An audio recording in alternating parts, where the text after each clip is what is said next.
Next आपकी जो reaction है वो डिकम्पोजिशन रिएक्शन है। तो डिकम्पोजिशन रिएक्शन क्या होती है, मैंने बताया था कि आपकी जो मैंने कॉम्बिनेशन रिएक्शन पढ़ाई थी उसका रिवर्स होता है डिकम्पोजिशन रिएक्शन। तो वहां पर क्या होता था कि मेनी रिएक्टेंट आपस में मिलके सिंगल प्रोडक्ट देते थे। अब यहाँ पर क्या है कि कोई सिंगल रिएक्टेंट होगा, कोई सिंगल कंपाउंड होगा जो ब्रेक होगा और ब्रेक करके क्या करेगा, मेनी जो है प्रोडक्ट देगा। यहाँ पर मैंने लिखा है कि one reactant break into two or more जो है प्रोडक्ट। यहाँ पर एक रिएक्टेंट क्या करेगा, वो ब्रेक करके क्या देगा, मेनी प्रोडक्ट देगा। तो ये जो होता है सीधा डिकम्पोजिशन रिएक्शन होती है, ये पूरा रिवर्स होती है आपकी कॉम्बिनेशन रिएक्शन के।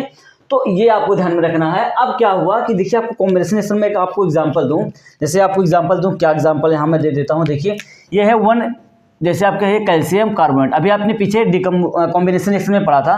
तो मैं इसको क्या करूँगा, जब मैं इसको हीट दूंगा, या आपका कैल्शियम कार्बोनेट को जब मैं हीट करता हूँ तो बनता है कैल्शियम ऑक्साइड, ठीक है, और प्लस क्या बन जाएगा आपका CO2, ये आपका CO2 गैस बन जाएगा। ये आपकी गैस जो कि बाहर निकल जाएगी, ये आपकी सॉलिड है, ये भी आपकी सॉलिड है, ठीक है। अब इसमें देखिए एक कंपाउंड, एक आपका रिएक्टेंट है जो कि ब्रेक हो रहा है, अब ब्रेक करके दो प्रोडक्ट दे रहा है। देखिए तो ऐसी रिएक्शन को हम क्या बोलते थे, डिकम्पोजिशन रिएक्शन। अब यही सेम क्वेश्चन CBSE ने 2024 में पूछा। क्या पूछा उसने, कहा identify the following x obtained in the following chemical reaction. उसने ये केमिकल रिएक्शन दी और यहाँ उसने हीट पहले से लगा रखी थी, यहाँ हीट। तो उसने पूछा बताओ एक्स क्या होगा, तो उसने ऑप्शन में दिया क्या ये क्विकलाइम हो सकता है। अच्छा ये बताइए क्या है, अभी आप जस्ट पढ़ के आ रहे हैं, क्या ये कैल्शियम ऑक्साइड को हम क्या बोलते हैं, क्या इसी को हम बोलते हैं क्विकलाइम, क्या यही हमारा क्विकलाइम था। तो इसने पूछा कि बताओ जो एक्स है जो ऑब्टेन होगा वो क्या होगा। तो इसमें क्या क्विकलाइम होगा, जिप्सम होगा, लाइमस्टोन होगा या प्लास्टर ऑफ पेरिस है। तो आपको वहां से पता चल रहा है, ये आपको याद भी है कि जब भी कैल्शियम कार्बोनेट ब्रेक करता है तो क्या बनाता है, CO2 गैस बनेगा और साथ साथ में आपका क्विकलाइम बनता है। तो इसका जो आंसर है आपका क्या हो जाएगा, क्विकलाइम हो जाएगा। तो इतना आसान था ये वाला क्वेश्चन। अब फिर जो डिकम्पोजिशन रिएक्शन होती है ना, वो आपके सिलेबस में 3 टाइप की हैं। पहला तो थर्मल का मतलब टेम्परेचर, थर्मल डिकम्पोजिशन, या इसी को हम दूसरा नाम देते हैं थर्मोलिसिस। जिस शब्द के लास्ट में लिसिस लगता है उसका मतलब होता है कि उसका ब्रेकडाउन होना, टूटना ही लिसिस कहलाता है। तो इसको हम थर्मल डिकम्पोजिशन कहें या थर्मोलिसिस कहें, इसमें हम क्या यूज करते हैं, हीट का यूज करते हैं, ध्यान में रखना है। फिर आता है इलेक्ट्रोलिटिक डिकम्पोजिशन, यहाँ पर हम क्या करेंगे, इलेक्ट्रिसिटी का यूज करेंगे, इसी को हम कहते हैं लिसिस का मतलब टूट जाना। और यहाँ क्या यूज करते हैं, इलेक्ट्रिसिटी का यूज करके हम क्या करते हैं, डिकम्पोजिशन करते हैं। नेक्स्ट आपका जो है आपके चैप्टर में वो है फोटोकेमिकल डिकम्पोजिशन। यहाँ पर क्या करेंगे, फोटोलिसिस। फोटो का मतलब होता है, आपको पता है फोटो का मतलब होता है लाइट। अब ये सन की लाइट हो सकती है या किसी अलग चीज़ की लाइट हो सकती है।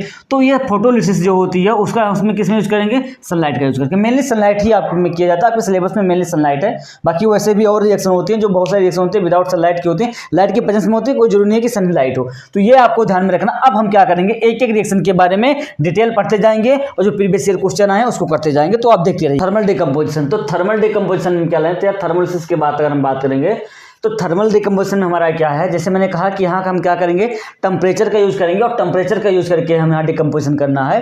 तो आपको एग्जांपल जो है आपकी एनसीईआरटी लिखती है कि जो FeSO4 का जब हम टेम्परेचर इस पर क्या करेंगे, इस पर हम क्या करेंगे, हीट देंगे, या मैं टेम्परेचर हीट, तो क्या करता है, टूट जाता है Fe2O3 में प्लस SO2 गैस में प्लस SO3 गैस में, ठीक है, ये है। तो अब यहाँ पर जो आपका ये रहा ये आपका रहा फेरस सल्फेट, यह आपका फेरस सल्फेट, इसका जो कलर होगा अभी हम बताएंगे आपको। और ये आपका रहा क्या, फेरिक ऑक्साइड, है आपकी सल्फर डाइऑक्साइड है, सल्फर ट्राइऑक्साइड। अब इसमें क्या होता है कि ये तो एक स्टेप की रिएक्शन दिख रही है, लेकिन इसमें होता क्या है, इसमें ये होता है कि जो आपकी फेरस सल्फेट होती है ये हाइड्रेटेड होती है, ये पाई जाती है, ये 2 स्टेप की रिएक्शन है, तो 2 स्टेप की रिएक्शन है, 2 स्टेप की है। उसमें से जो स्टेप फर्स्ट है आपका, फर्स्ट स्टेप अगर मैं बात करूँ तो इसमें क्या होता है, जो FeSO4 होता है .7H2O, इसे जब हम पहले हीट करेंगे तो हीट करने पे क्या होता है, जब इसको हीट दिया जाता है तो ये एनहाइड्रस में कन्वर्ट हो जाता है। इसमें से जो वाटर होगा ये वेपोराइज हो जाएगा और बचेगा FeSO4। और ये जो था ये वाला पोर्शन है आपकी ग्रीन कलर का होता है, हाइड्रेटेड फॉर्म जो होता है ये ग्रीन होता है, ठीक है। ये जो आपका ऑप्टेन होता है, जो आपका ऑप्टेन होता है, ये आपकी व्हाइट कलर की होती है, ये आपकी है व्हाइट कलर की। अब इसमें क्या होगा, ये जो FeSO4 हमको ऑप्टेन हुआ, फेरस सल्फेट जो हमको ऑप्टेन हुआ, इस FeSO4 को फिर से जब हम हीट करते हैं तो हमें ऑप्टेन होता है Fe2O3 plus SO2 gas plus SO3 gas. अब ये जो होगा, ये था कैसे, व्हाइट कलर का, और ये कन्वर्ट हो जाता है Fe जब हम इसको 3 में करते हैं तो ये हो जाता है आपका रेडिश ब्राउन। ये क्या हो जाता है रेडिश ब्राउन कलर। तो इसमें कलर का बहुत ही इंपॉर्टेंट रोल होता है, कलर आपको ध्यान में रखना होता है। तो मैंने कहा जो फेरस सल्फेट होता है वो हीट किया जाएगा तो फेरिक ऑक्साइड में और CSO2 प्लस SO3 में टूट जाएगा। पर ये 2 स्टेप की रिएक्शन होती है। पहले क्या किया जाता है, जब हीट देते हैं तो पहले जो फेरस सल्फेट होता है वो 7H2 जो हाइड्रेट फॉर्म में पाया जाता है, वो ग्रीन कलर का होता है। जब उसको हीट करते हैं तो वाटर वेपोराइज होता है और ये आ जाता है एनहाइड्रेट फॉर्म में हो जाता है, एनहाइड्रेटेड। फिर इस इनहाइड्रेट को फिर से जब हम हीट करते हैं तो व्हाइट कलर का होता है, ये टूट जाता है रेडिश ब्राउन कलर में, और साथ साथ में SO2 गैस और आपको SO3 गैस में निकलता है। ये दोनों के दोनों गैस, इसमें जो H2 गैस होती है इसकी स्मेल आपकी बहुत पेंजेंट होती है, ठीक है, ये इरिटेटिंग स्मेल होती है। और ये दोनों के दोनों जो होते हैं ये एयर पॉल्यूटेंट हैं। और आपको मैं बता दूं, क्योंकि ये ऑक्साइड है, और कैसे ऑक्साइड हैं, क्या ये मेटल के हैं या नॉन मेटल के हैं, तो सल्फर कैसा होता है, नॉन मेटल। तो नॉन मेटल के ऑक्साइड कैसे होते हैं, एसिडिक नेचर के, बेसिक नेचर के, एसिडिक नेचर के। अगर एसिडिक नेचर के हैं तो ये क्या कर देते हैं, जो हमारा ब्लू लिटमस पेपर होता है उसको किस में कन्वर्ट कर देंगे, रेड लिटमस पेपर में कन्वर्ट कर देंगे। बात समझ में आई आपको। अब यहाँ पर मैंने कुछ पॉइंट लिखा है, जैसे पॉइंट जो आपको याद रखने हैं, जो फेरस सल्फेट होता है, क्रिस्टल होता है, ये ग्रीन कलर में होता है, ठीक है। फिर वहाँ लिखा है ऑन हीटिंग इट, जो मैंने यहाँ समझा वही लिखा है, on heating it loses water and change to white colour. फिर कहा क्या, फर्दर आप अगर हीट करोगे इसको तो यही जो व्हाइट कलर का आपको फेरस सल्फेट मिला होता है वो कन्वर्ट हो जाता है फेरिक ऑक्साइड में। यहाँ देखिए फेरिक ऑक्साइड में कन्वर्ट हो जाएगा, ये आपका फेरिक ऑक्साइड में, एंड क्या हो जाएगा, कैसा कलर हो जाएगा, रेडिश ब्राउन कलर का हो जाएगा। फिर यहाँ में लिखा है कि जो यहाँ आपको स्मेल दिखती है वो सल्फर की वजह से दिखती है, SO2 की वजह से दिखती है, जो कि सफोकेटिंग होती है, गला घोंटने वाली होती है, और इसकी स्मेल पंजेंट होती है। फिर मैंने कहा SO2 और SO3 दोनों जो होते हैं ये एयर पॉल्यूटेंट हैं और एसिडिक नेचर के होते हैं। अब क्योंकि ये थर्मल डिकम्पोजिशन है और साथ साथ में आपको क्या देना पड़ रहा है, हीट देना पड़ रहा है, तो रिएक्शन कैसा होगा, एंडोथर्मिक होगा। तो यहाँ मैंने लिख दिया है ये thermal decomposition and endothermic reaction. क्या ये बात समझ में आई। अब यही क्वेश्चन जो है आपके CBSE ने 2025 में पूछा, 2025 में 2 क्वेश्चन आए, तो उसमें से पूछा क्या गया, उसने कहा व्हाट इज द ऑब्जर्वेशन, क्या ऑब्जर्व किया गया जब हाइड्रेटेड फेरस सल्फेट को क्रिस्टल का heating in a dry boil tube. अब कह रहा है कि हाइड्रेटेड, जो हाइड्रेटर का मतलब है किस जगह है, हम यहाँ हैं फर्स्ट स्टेप पे। तो उसने कहा क्या हुआ, तो फिर से एक बार लिख देते हैं, FeSO4.7H2O को जब मैंने हीट हुआ तो क्या हुआ, तो मुझे ऑब्टेन हुआ FeSO4 मिला। यही तो मिला, यही तो मेरा फेरस और फेरिक में कंफ्यूज ना हो। ये फेरस आपको मैं बता दूं, देखो जब कभी जो है आप कोई एलिमेंट अपनी लोअर वैलेंसी को अपनी हायर वैलेंसी 2 में पाई जाती हो तो एक को फेरस कहते हैं, एक को फेरिक। लोअर वैलेंसी को के लास्ट में अस लगाते हैं और जो हायर वैलेंसी होता है उसके लास्ट में आपको इक मिलेगा। तो यहाँ जब Fe3 के फॉर्म में पाया जाएगा तो इक लगेगा, और जब Fe+2 के फॉर्म में होगा अस लगेगा। जैसे यहाँ पे देखिए FeSO4, क्योंकि सल्फर पे नेगेटिव 2 है और Fe पे 2 पॉजिटिव है, इसलिए क्या है, न्यूट्रल एटम है FeSO4, इसलिए फेरस है, ठीक है, फेरस सल्फेट है। और यहाँ पर देखिए Fe के पास +3 था जो कि ऑक्सीजन के पास है लगा हुआ है, और ऑक्सीजन का जो -2 था इसका -2 यहाँ आ गया और इसका +3 यहाँ आ गया, ठीक है। तो ये फेरिक है, इसको आप ध्यान में रखिए, ये फेरिक ऑक्साइड है। तो इससे क्या हुआ, ये आपका क्या बन गया, यहाँ देखिए कह रहा क्या ऑब्टेन होगा भैया बॉयल करने पे, क्या मुझे फेरस सल्फेट मिलेगा।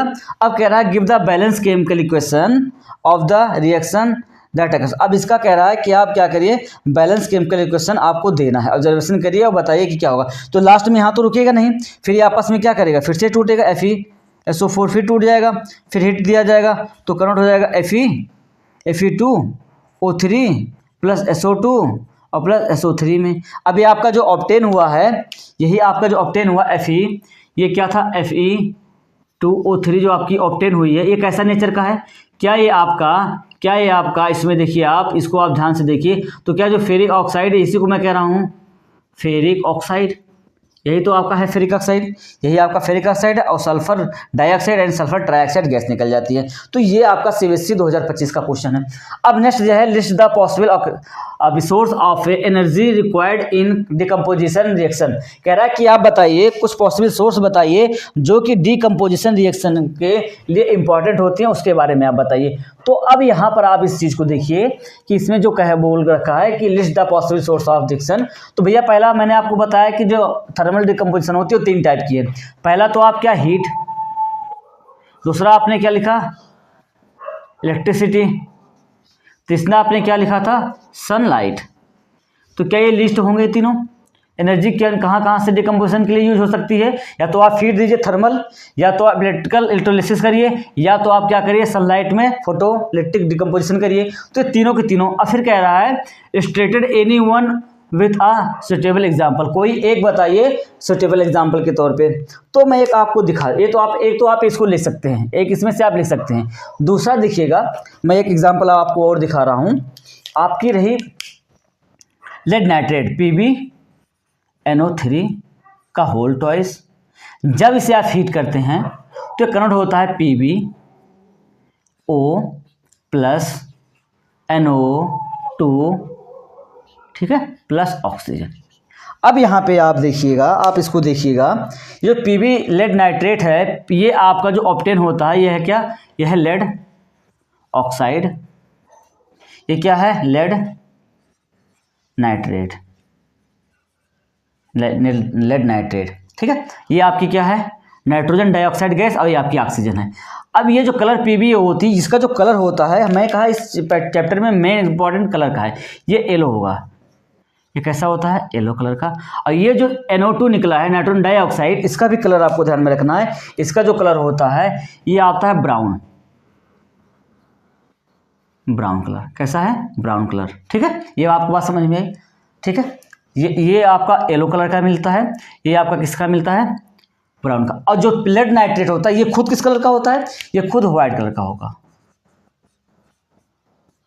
अब इसके भी कुछ इंपॉर्टेंट पॉइंट, ये मैंने एक एग्जांपल दे दिया, साथ साथ में आपको इसके कुछ इंपॉर्टेंट पॉइंट भी लिख दिए हैं। क्या है, जैसे इंपॉर्टेंट, जब ये क्या करे, क्रैक्ड साउंड आएगा, इसकी वजह से NO2 की वजह से कौन सा साउंड आता है, क्रैक्ड साउंड आता है। साथ साथ में ब्राउन फ्लेम नाइट्रोजन जो होता है, इरिटेटिंग स्मेल आती है, इसकी वजह से ये पॉइंट आपको ध्यान रखना है।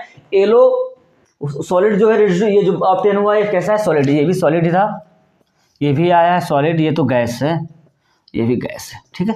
तो फिजिकल स्टेट भी ध्यान रखिएगा। तो ब्राउन फ्यूम जो है, फ्यूम्स निकलेगा, और उसमें से NO2 क्या होगा, इरिटेटिंग होगी। येलो सॉलिड रेसिड्यू मिलेगा, जिसको PbO कहा जाता है, लेड ऑक्साइड। साथ साथ में NO2 गैस जो होगा वो टर्न कर देगा, क्योंकि मैंने फिर बोला नाइट्रोजन कैसा है, नाइट्रोजन आपका कैसा है, नॉन मेटल के साथ जब भी ऑक्साइड बनता है तो एसिडिक होता है। और एसिडिक ऑक्साइड क्या करता है, जो लिटमस पेपर होता है, ब्लू लिटमस पेपर, उसको किस में कन्वर्ट कर देता है, रेड में। तो ये बात आपको ध्यान में रखनी है। फिर नेक्स्ट क्वेश्चन देखिए क्या है इसी का, the product obtain when lead nitrate is heated in a boiling tube are. कह रहा है कि बताइए, प्रोडक्ट बताइए जब लेड नाइट्रेट को हीट किया जा रहा है बॉइलिंग ट्यूब में। तो आप देखिए क्या यही सेम है, 2024 में CBSE ने फिर क्वेश्चन पूछा, आपकी 22 में पूछा, उसने कहा बताओ कि इसमें से लेड नाइट्रेट को अगर हीट करेंगे तो क्या ऑब्टेन हुआ। तो चलो देखते हैं, क्या PbO मिला था, PbO है, ठीक है। क्या N2O है, गलत हो गया। ऑक्सीजन था, ठीक है। NO है, क्या NO ऑब्टेन हुआ था, नहीं, ये गलत हुआ। PbO ठीक, ये भी ठीक, इसमें एक गलत हो गया, ये भी हो गया। ये तो मिला नहीं था, ये तो ठीक था।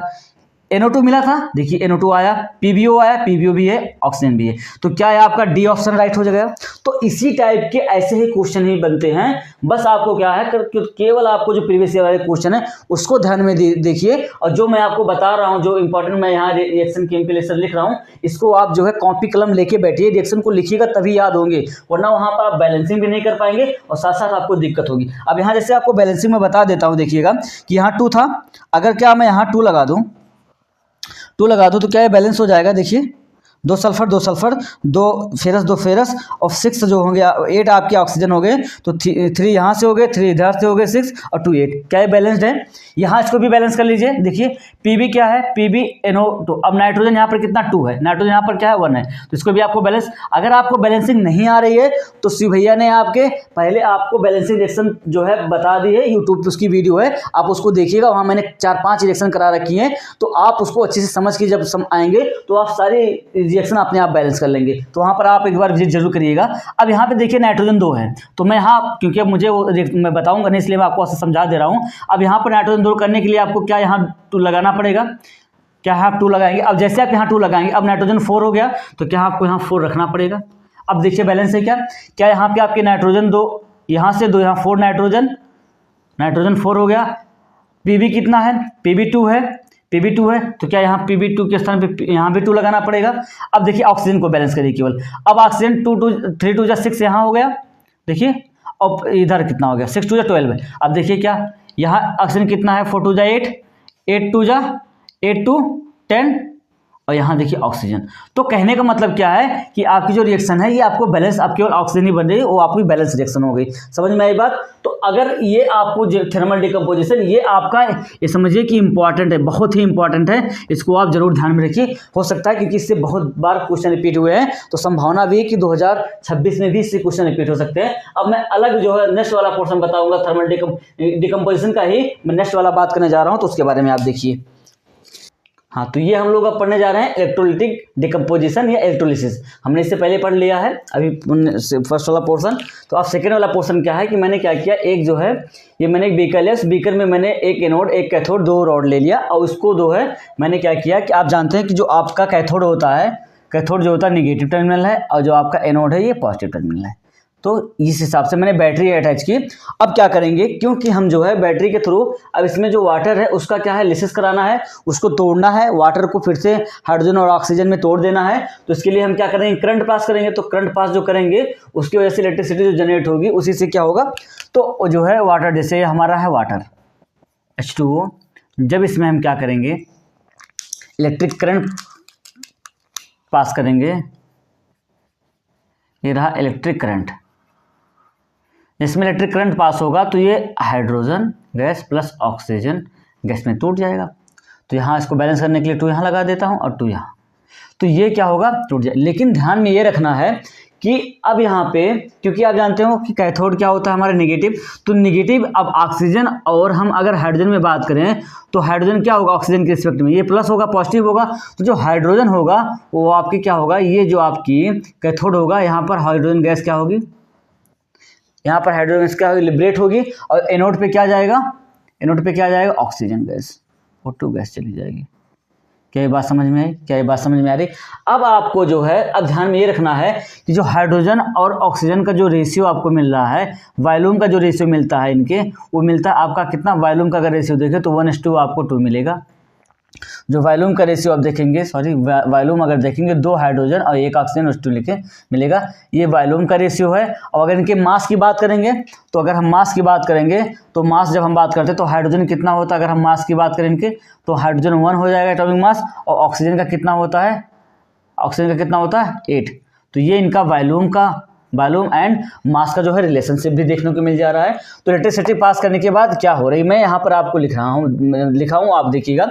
ऑब्जर्वेशन में क्या देखने को मिला कि जब ऑब्जर्व हमने किया ये करने के बाद, तो देखा जो हाइड्रोजन गैस थी वो ऑब्टेन होती है कहाँ पर, ऑक्सीजन जो है ऑब्टेन हो रही है कहाँ पर, कैथोड पे, एंड जो ऑक्सीजन गैस है वो एनोड पे मिल रहा है। क्योंकि कैथोड क्या होता है निगेटिव होता है, तो निगेटिव से पॉजिटिव मिलेगा, हाइड्रोजन गैस मिल जाएगी, और ये एनोड पॉजिटिव होता है तो यहाँ पर ऑक्सीजन निगेटिव होता है, तो ऑक्सीजन जाके लिबरेट हो रही है। अब यहाँ वॉल्यूम ऑफ गैसेस की अगर H2O की बात करें तो 2:1 में मिला, मास ऑफ गैस की बात करेंगे तो 1:8, यहाँ जो मैंने बताया। अब ध्यान में रखना है कि अब इसका हम फिर क्या किए, हमने क्या किया कि एक बर्निंग कैंडल ली, उस बर्निंग कैंडल को एक बार मैं कैथोड के पास लेके गया और एक बार मैं एनोड के पास लेके गया। जब मैंने कैथोड के पास लेके गया तो देखा कि कैथोड से क्या हुआ कि पॉप साउंड आया। पॉप साउंड का मतलब क्या हुआ कि जो हाइड्रोजन थी वो, जब आप जानते हो कि जब वो बर्न होती है तो पॉप साउंड के साथ बर्न होती है, तो मुझे पता चल गया कि जो कैथोड है उस पर कौन सी गैस लिबरेट हो रही है, H2 गैस लिबरेट हो रही है। तो यहाँ मैंने लिखा कि जब मैं बर्निंग कैंडल को एक बार कैथोड के पास लेके गया तो हाइड्रोजन गैस मुझे मिला। पहचान कैसे हुई कि पॉप साउंड की आवाज़ आई और कैंडल जो हुआ वो तेज़ी से जलने लगा, ठीक है, एक्सटिंग्विश होने लगा इसी वजह से। लेकिन ध्यान में रखना है कि जो हाइड्रोजन होता है ये कंबस्टेबल जो है सब्सटेंस होता है, ये कंबस्टन में हेल्प नहीं करता। ध्यान में रखना है कि ये नॉट अ कंबस्टेबल जो है सपोर्ट ऑफ कंबस्टन में सपोर्ट तो नहीं करता, पर एक कंबस्टेबल सब्सटेंस है। यही सेम चीज़ ऑक्सीजन की लेंगे बात करेंगे, वो कंबस्टन में सपोर्ट करता है लेकिन वो कंबस्टेबल सब्सटेंस नहीं होता। अब एनोड के पास हमने जब हम लेके गए उस जलती हुई मोमबत्ती को, बर्निंग कैंडल को, तो क्या देखने को मिला कि जो बर्निंग कैंडल थी वो तेजी से जलने लगी। तो हमसे पता चल गया कि जो एनोड है वहाँ कौन सी गैस लिबरेट हो रही है, ऑक्सीजन पे, और एक ब्राइट चमकीली जो है रोशनी हमको देखने को मिली। साथ साथ में ये जो हमारा ऑक्सीजन होता है नॉट कंबस्टेबल, ये कंबस्टेबल कोई मटेरियल नहीं है पर हेल्प करता है किसमें, कंबस्टन में। तो ये बात आपको ध्यान में रखनी है। अब क्या है, हमने इसको करने से पहले सारी चीज़ें तो होंगी, लेकिन पहले क्या ध्यान में आपको रखना है, जो हमने यहाँ वाटर ले रखा है ना, अगर प्योर वाटर होगा तो क्या प्योर वाटर में आपकी इलेक्ट्रिसिटी ट्रांसफर होगी?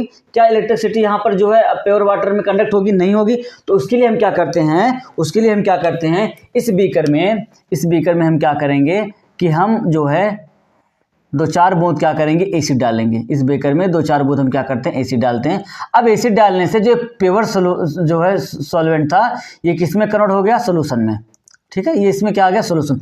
अब क्या होगा, आसानी से इलेक्ट्रिसिटी क्या होगी, कंडक्ट हो पाएगी। इससे पहले इलेक्ट्रिसिटी इसलिए कंडक्ट नहीं हो सकती थी क्योंकि ये पेवर था। और पेवर जब भी हम वाटर की बात करते हैं तो उसमें कोई आयन नहीं होता। इलेक्ट्रिसिटी को कंडक्ट करने के लिए उसमें आयन का पाया जाना बहुत जरूरी होता है, चाहे वो पॉजिटिव हो चाहे नेगेटिव आयन हो। जब तक कोई आयन नहीं पाए जाएंगे, फ्री इलेक्ट्रॉन नहीं पाए जाएंगे, तब तक इलेक्ट्रिसिटी कंडक्ट नहीं होगी। तो क्या प्योर वाटर में हम इलेक्ट्रिसिटी कंडक्ट करा सकते थे? नहीं। इसलिए हमने क्या किया, इसमें हमने एसिड की कुछ बूंदें डाली। अब एसिड की जब कुछ बूंदें डालेंगे तो ये जो प्योर सोल्यूशन था अब ये क्या हो गया, मिक्सचर सोल्यूशन हो गया, या मतलब सोल्यूशन के फॉर्म में आ गया।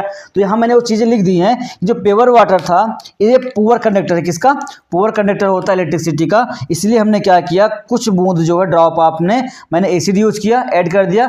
एसिड एक्ट एज किसके काम करता है, इलेक्ट्रोलाइट की तरह से, और allow to solution to conduct electricity. और एक जो सोल्यूशन होता है उसको क्या कर देता है, अलाउ कर देता है ताकि इलेक्ट्रिसिटी का कंडक्शन आसानी से हो सके। क्या ये बात समझ में आई? अब इस पे क्वेश्चन पूछा गया, सीबीएसई ने 2023 में क्वेश्चन पूछा सेम इसी चीज पे। उसने क्या कहा कि व्हिल इलेक्ट्रोलाइजिंग वाटर या बिफोर पासिंग जो है ऑफ, हमने 2 बार लिख दी है, passing of current some drop of an acid are added. कह रहा क्यों सम ड्रॉप ऑफ एसिड हम क्यों यूज करते हैं किसी इलेक्ट्रोलाइजिंग में, जब हम करंट पास करते हैं उससे पहले।